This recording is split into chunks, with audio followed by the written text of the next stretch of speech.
আপনি কি বলেন বলেন, আপনি বলেন, আপনি ধরছে কেন? হাইওয়ে উঠছি আমি তা? হাইওয়ে আমি আসছি হলো ইয়ার থেকে তালতলা থেকে আবুল গাড়ি ঢুকতে দিতে আমি ঢুকছি ওখানে বন্ধ করে দিতে আমি তা ঢুকতাম না। হ্যাঁ ঠিক, কিন্তু এটা জানেন যে অটো রিক্সা নিষেধ করে দিছিল অটো রিক্সা নিষেধ করা ছিল হযরত শেখ হাসিনা। জি জি, কিন্তু আপনার 9টা 10টার পর 8টার পর থেকে ওনারা আমাদের গাড়ি আটকায় নেই। হ্যাঁ এই এখন হিসেবে আমরা চালাচ্ছি। হ্যাঁ, এটা আপনারা যদি বলেন মামা আপনারা উঠবেন না, আমরা আপনারা উঠবো না মামা। এখন উঠবেন 12টার পরে উঠবেন যদি একান্ত উঠতে হয়।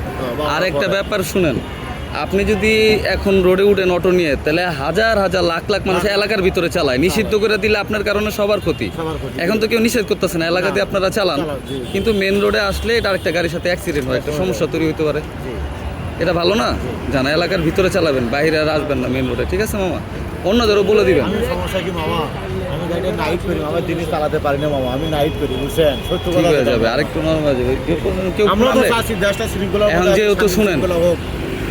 মনে করেন 2-4 লাখ স্টুডেন্ট রাস্তায় তারা কাজ করতেছেন, তারা একটা সিদ্ধান্ত নিচ্ছে, যেহেতু আর্মি বলছে, সরকার বলছে জি, জি, জি। যে রাস্তায় এখন অটো রিক্সা উঠবে না, এই জন্য সবাই চেষ্টা করতেছে। আপনি এটা কষ্ট নিয়েন না। হ্যাঁ আমরা যে ইয়াটা করছি এটা খুব ভালো। হ্যাঁ, আমরা তো বলিনি এটা আপনার খারাপ। কষ্ট হইলেও বলতেছেন কষ্ট ভালো। হলো ভালো, এটা ভালো না। হ্যাঁ অবশ্যই এটা ভালো, কিন্তু সবাই এটা স্বীকার করে না। সিগারেটটা অবশ্যই স্বীকার করা লাগবে মামা, যেটা তো চোখে দেখা, এটা তো মন দেখা হ্যাঁ। না, এটা তো চোখে দেখা। ঠিক আছে মামা, যান, ভালো থাকবেন। ওয়ালাইকুম আসসালাম।